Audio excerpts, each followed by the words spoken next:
جب میاں بیوی سے جسمانی تعلق قائم کرے تو اس پر غسل واجب ہو جاتا ہے. عورت یا مرد کو احتلام ہو تو غسل واجب ہو جاتا ہے. حیض ختم ہونے کے بعد غسل کرنا واجب ہے. منی خارج ہونے پر غسل واجب ہو جاتا ہے. غسل جنابت میں پہلے دونوں ہاتھ دھونے چاہیے، پھر طہارت حاصل کر کے وضو کرنا چاہیے. غسل جنابت کا مسنون طریقہ یہ ہے. حضرت عائشہ رضی اللہ تعالی عنہا سے روایت ہے کہ جب رسول اللہ صلی اللہ علیہ وسلم غسل جنابت فرماتے تو پہلے اپنے دونوں ہاتھوں کو دھوتے، پھر دائیں ہاتھ سے بائیں ہاتھ پر پانی ڈال کر استنجا کرتے. یعنی استنجا کے لیے بایاں ہاتھ استعمال کرنا چاہیے جبکہ پانی دائیں ہاتھ سے ڈالنا چاہیے. پھر نماز کی طرح کا وضو کرتے. اس کے بعد ہاتھوں کی انگلیوں سے سر کے بالوں کی جڑوں کو پانی سے تر کرتے.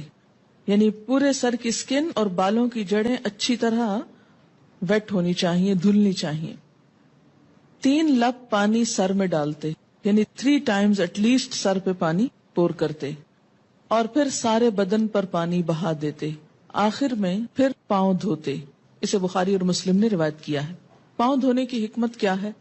اس لیے کہ کچی زمین ہوتی تھی اور نہاتے وقت پانی جب زمین پہ پڑتا تو چھینٹے دوبارہ پاؤں پنڈلیوں تک آ جاتے، تو اس سے آخر میں پھر پاؤں دھو لیتے اور مکمل طور پر پاک ہو جاتے. تو ترتیب کیا ہوئی؟ پہلے دونوں ہاتھ دھونا. ہاتھ کیوں دھونے کی ضرورت ہے؟ اس لیے کہ ہاتھ اگر کسی بھی ناپاک چیز کو لگے ہیں تو ہاتھ صاف کر لیے جائیں. اور صاف کرتے وقت برتن کے اندر ہاتھ ڈال کے ہاتھ نہیں دھوئے جائیں گے، بلکہ برتن کو انڈیل کر اس سے پانی لے کر ہاتھ دھوئے جائیں گے. ہاتھ دھونے کے بعد استنجا، اور استنجا کرنے کے بعد پورا وضو. وضو کرنے کے بعد سر کے اوپر اچھی طرح پانی بہانا، اس طرح کے بالوں کی جڑیں تر ہو جائیں. کوئی اگر چیز ایسی لگی ہوئی ہو کہ جس سے سکن تک پانی نہیں پہنچتا تو اس چیز کو کھرچنا اور صاف کرنا ضروری ہے. مثلا اگر چنگم لگ گئی ہے کہیں یا کوئی اور پینٹ لگ گیا ہے تو سکن سے اس کا ہٹانا ضروری ہے تاکہ سکن تک پانی پہنچے.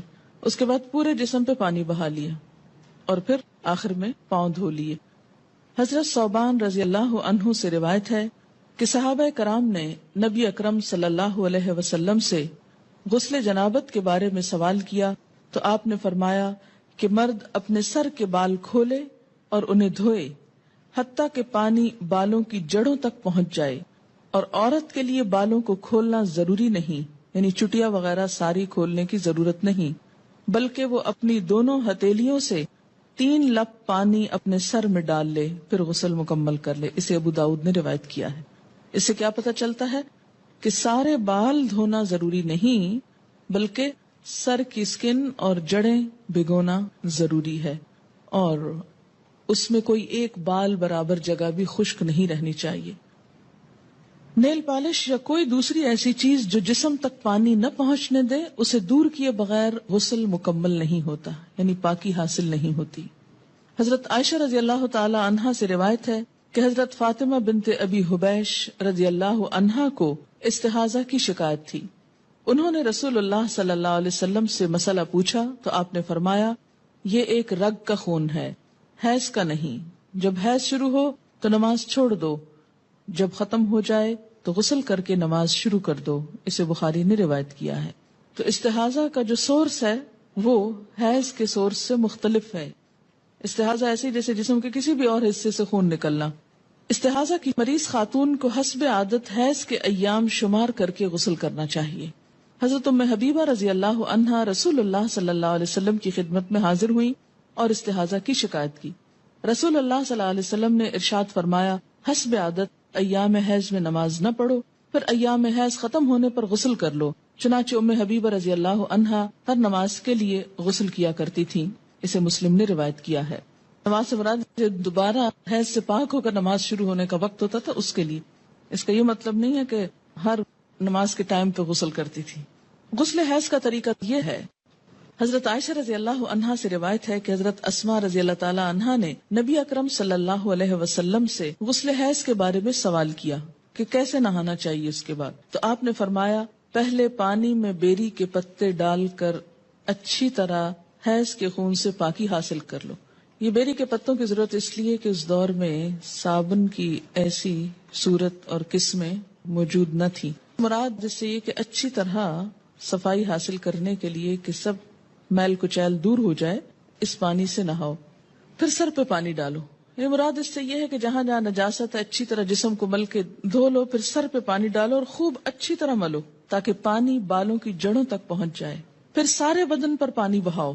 پھر خوشبو لگی ہوئی روئی کا پھاہا لے کر اس سے پاکی حاصل کرو. یعنی جسم سے ساری اسمیل دور کرنے کے لیے کیا کرو؟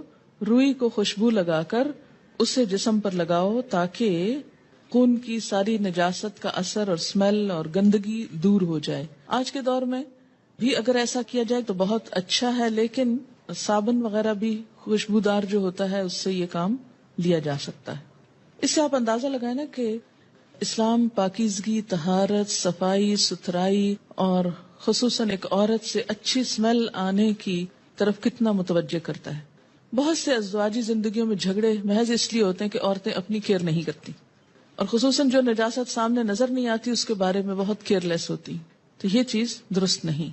اس لیے آپ دیکھیں کہ اللہ کے رسول صلی اللہ علیہ وسلم نے اگرچہ مسئلے میں کتنی حیا ہے لیکن اس کے باوجود اچھی طرح کھول کے بات سمجھائی تاکہ کوئی بھی ابہام نہ رہے. حضرت اسماء رضی اللہ تعالی عنہا نے عرض کیا، روئی کے پھاہے سے پاکی کس طرح، یعنی کاٹن بڈ سے کس طرح؟ آپ صلی اللہ علیہ وسلم نے فرمایا، سبحان اللہ، پاکی حاصل کرو. یعنی اب آپ اس سے زیادہ اور کیا ڈیٹیل بتاتے؟ یعنی اٹس انڈرسٹوڈ کہ روئی کے اوپر خوشبو لگا کے جسم کے اس حصے پہ لگاؤ کہ جہاں نجاست کے اثرات رہے ہیں تاکہ وہ سب کچھ دور ہو جائے. حضرت عائشہ رضی اللہ عنہا نے آہستہ سے بتایا کہ حیض کی جگہ پر لگاؤ. پھر حضرت اسماء نے غسل جنابت کا سوال کیا تو آپ صلی اللہ علیہ وسلم نے فرمایا، پہلے پانی سے اچھی طرح استنجا کرو، پھر سر پر اچھی طرح پانی ڈال کر ملنا چاہیے تاکہ پانی بالوں کی جڑوں تک پہنچ جائے، پھر پورے بدن پر پانی ڈالو. حضرت عائشہ رضی اللہ تعالی عنہا کہتی ہیں کہ انصار کی عورتیں بھی کیا خوب عورتیں ہیں کہ دین کی باتیں پوچھنے میں شرم محسوس نہیں کرتی. اسے مسلم نے روایت کیا.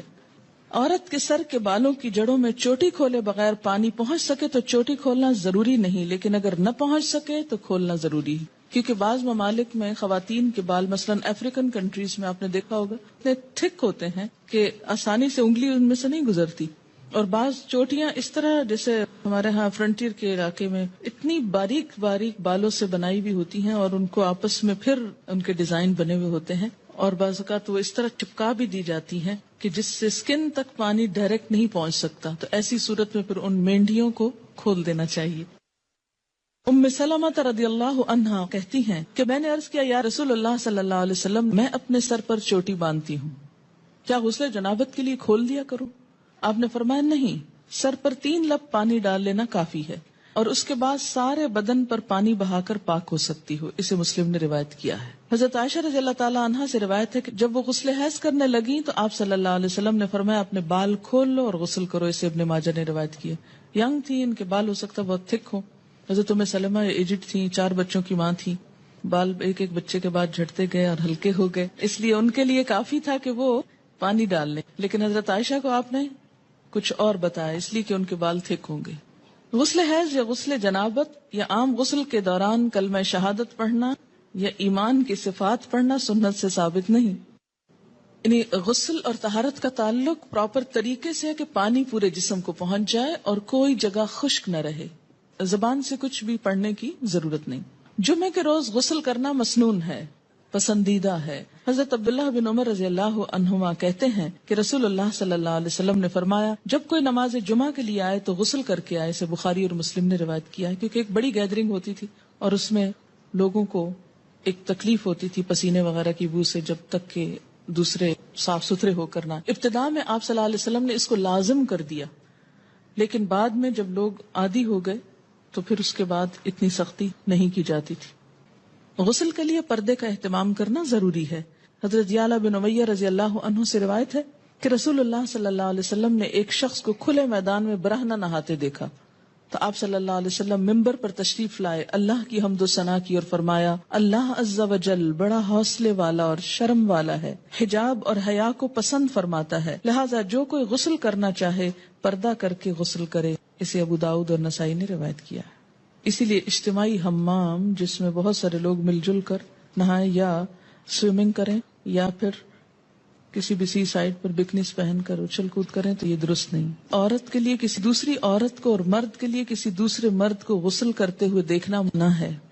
حضرت ابو سعید خدری رضی اللہ عنہ کہتے ہیں کہ رسول اکرم صلی اللہ علیہ وسلم نے فرمایا کوئی عورت کسی دوسری عورت کا سطر نہ دیکھے، کوئی مرد کسی دوسرے مرد کا سطر نہ دیکھے. اسے ابن ماجہ نے روایت کیا ہے.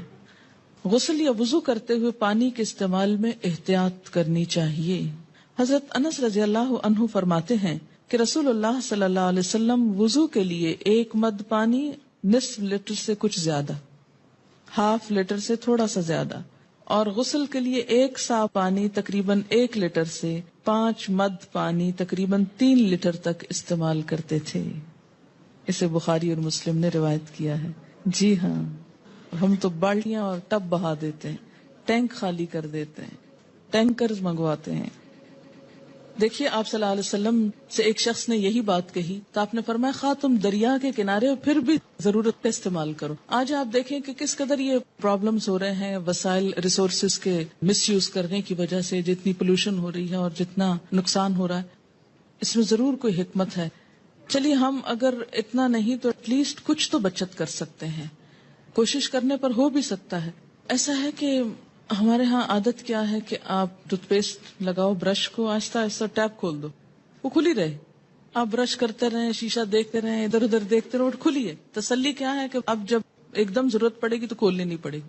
اچھا اسی طرح اگر آپ نے چولہا جلا دیا ایک دفعہ تو کھلا رہے، گیس جلتی رہے، دوبارہ پھر ایک تیلی ضائع ہوگی. یا یہ کہ اب کون ماچس کھولے اور اس میں سے یا لائٹر آن کرے، پریس کرے اور اس میں اٹھائے اور لگائے. تو بہتر ہے کھلا رہے، جتنی دیر 2 4 5 گھنٹے کچن میں کام ہو رہا ہے بس جل رہی ہے گیس. تو یہ سب چیزیں اسراف میں آ جاتی ہیں. ایسا کرنا جو ہے وہ دوسرے انسانوں کے حق کو مارنا ہے. پھر اسی طرح باتھ روم میں کوئی نہیں، بس بجلی جلتی رہے، اس لیے کہ پھر کبھی جانا پڑا تو پھر کون بٹن آن کرے گا. تو اس سے آپ دیکھیں کہ بے وجہ ایک تو بل پے کرتے ہیں آپ، دوسری بات یہ ہے کہ ریسورسز ضائع ہوتے ہیں. ہمارے ملک میں پہلے ہی بجلی کی کمی ہے، بہت سے گاؤں دیہات وغیرہ کو بجلی کیوں نہیں مل رہی؟ اس لیے کہ بجلی ہے نہیں. اسی طرح بعض اوقات لوڈ شیڈنگ ہو جاتی. کیوں کرنی پڑتی ہے لوڈ شیڈنگ؟ اس لیے کہ ہم احتیاط سے استعمال نہیں کرتے. تو ہر چیز اپنی ضرورت اور حد کے اندر ہو تو وہی بہتر ہے. مسنون طریقے سے غسل کرنے کے بعد وضو کی ضرورت باقی نہیں رہتی. حضرت عائشہ رضی اللہ عنہا فرماتی ہیں کہ رسول اللہ صلی اللہ علیہ وسلم غسل کے بعد وضو نہیں کیا کرتے تھے، کیونکہ غسل شروع ہونے سے پہلے سب کچھ استنجا بھی کر لیتے، وضو بھی کر لیتے اور پھر صرف پانی بہاتے تھے. اسے ابو داؤد، ترمذی، ابن ماجہ، نسائی اور حاکم نے روایت کیا. اس سے کیا پتہ چلتا ہے کہ انسان اس کے بعد اگر نماز پڑھنا چاہے تو نماز بھی پڑھ سکتا ہے. ہمارے ہاں تو یہ تصور ہے کہ سر سے دوپٹہ اترا تو وضو ٹوٹ جائے گا، یا یہ ہے کہ اگر کپڑے چینج کیے تو وضو ٹوٹ جائے گا. تو کپڑے چینج کرنے سے اور سر کے دوپٹہ اترنے سے وضو نہیں جاتا، اور اس کے لیے یہی دلیل ہے. جی پسندیدہ یہی ہے کہ ہر کام میں دایاں طرف استعمال کیا جائے. اسی طرح نہاتے وقت اگر جیسے بازو پہ صابن لگا رہے ہیں تو پہلے رائٹ سائڈ پہ لگائیے، ہاں پھر دوسری طرف آ جائے. لیکن یہ بھی ہو سکتا ہے نا کہ پہلے اگر ہاف اوپر والے کو اگر آپ پہلے دائیں اور پھر بائیں پہ کر لیا، پھر دائیں ٹانگ اور بائیں اس پہ کر لیا، یا سارا اوپر سے نیچے تک رائٹ پہلے کر لیں پھر پورا لیفٹ کر لیں، تو جیسے بھی آسانی ہو. ایک بات یاد رکھیے، اس میں بڑی آسانی رہے گی آپ سب کو کہ ناپاکی 2 طرح کی ہوتی ہے، جنابت، اور اسی میں جنابت کی 2 بڑی وجوہات ہیں، انٹرکورس اور احتلام. یہ جنابت میں آ جاتی ہیں دونوں چیزیں. ٹھیک ہے، یہ